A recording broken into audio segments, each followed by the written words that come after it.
નમસ્કાર, હું ગોપાલ ઇટાલિયા। સાથી મિત્રો, અમરેલીમાં ભાજપના લોકોએ એક ઘાતકી કહી શકાય એવી, જઘન્ય કહી શકાય એવી ઘટનાને અંજામ આપ્યો છે।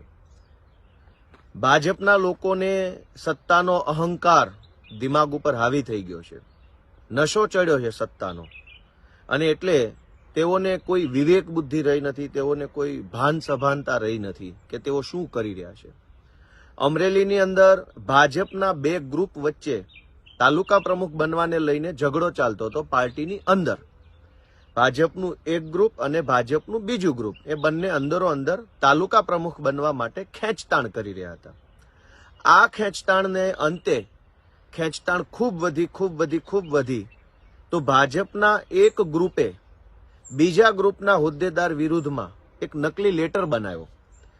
ભાજપના લેટર પેડ ઉપર, તાલુકા પંચાયતના લેટર પેડ ઉપર એક નકલી લેટર પેડ બનાવ્યો ભાજપના એક ગ્રુપે, અને લેટર પેડ વાયરલ કર્યો, જેની અંદર જિલ્લામાં કેટલો દારૂ વેચાય છે, કેટલા ગુનાઓ થાય છે, એના હપ્તા ભાજપના સ્થાનિક ધારાસભ્ય સુધી કેવી રીતે પહોંચે છે, એ બધી વાતો લખવામાં આવેલી। વાત સાચી હોય કે વાત ખોટી હોય એમાં નથી પડતા, પણ ભાજપના એક ગ્રુપે ફેક લેટર બનાવ્યો, બીજા ગ્રુપની વિરુદ્ધમાં બનાવ્યો અને વાયરલ કર્યો।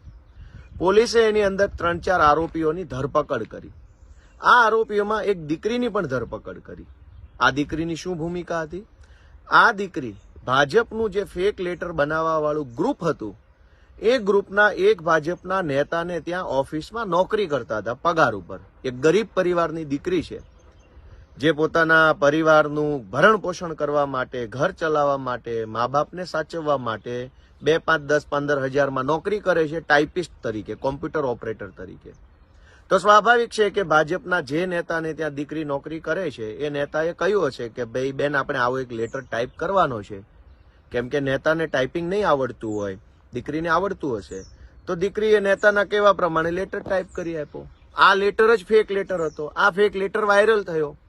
પોલીસે આ દીકરીની ધરપકડ કરી લીધી। દીકરી તો નોકરી કરે છે, એને નોકરી આપનારે જે કીધું તે કર્યું। આ દીકરી ફેક લેટર બનાવવાનો હિસ્સો નથી, રાજકીય ષડયંત્રનો હિસ્સો નથી, પોલિટિકલ કોન્સ્પિરન્સીનો હિસ્સો દીકરી નથી। આવું જાણવા છતાંય ભાજપના ધારાસભ્યના દબાણમાં આવી પોલીસ ભાજપનો હાથો બની, ભાજપના દલાલ બનીને અમરેલી પોલીસ વાળાએ એક માસૂમ ગરીબ દીકરીની ધરપકડ તો કરી, પણ ધરપકડ કર્યા પછી ભાજપના દલ્લા જેવા જે કાંઈ 2-4 અધિકારીઓ છે, એને આ દીકરીનું સરઘસ કાઢ્યું। 6,000 કરોડનો મહાકૌભાંડનો આરોપી ભૂપેન્દ્ર ઝાલા છે, એનું સરઘસ નથી નીકળતું ગુજરાતમાં, પણ એક માસૂમ દીકરી કે જે નોકરી કરે છે, પેટ પાલવા માટે, પરિવારનું પાલન કરવા નોકરી કરે છે, એ દીકરીને રાજકીય ષડયંત્રનો ભોગ બનાવી ભાજપવાળાએ, ભાજપના ધારાસભ્યના કહેવાથી ભાજપના એજન્ટ પોલીસ વાળાઓએ દીકરીનું સરઘસ કાઢ્યું અમરેલીની બજારમાં। શું બોલીએ? ભાજપવાળાને સત્તાની હવા કેટલી ભરાઈ ગઈ છે, કેટલો સત્તાનો નશો ચડ્યો છે કે એને ભાન નથી કે તમારા બંને ગ્રુપોની રાજકીય દુશ્મનીની દાજ જે છે, રાજકીય દુશ્મનીની ખીજ એક માસૂમ દીકરી ઉપર ન ઉતારવી જોઈએ। અને દીકરીઓના સરઘસ કાઢીને શું સાબિત કરવા માંગે છે? ભાજપવાળા બળાત્કારીઓને રોકી શકતા નથી, ભાજપવાળા બુટલેગરોને રોકી શકતા નથી, ભાજપવાળા ડ્રગ્સ માફિયાને રોકી શકતા નથી, ભાજપવાળા ખનીજ માફિયાને રોકી શકતા નથી, પણ એક દીકરીના સરઘસ કાઢવામાં શુરા થઈને ફરે છે। સમય બધાનો હિસાબ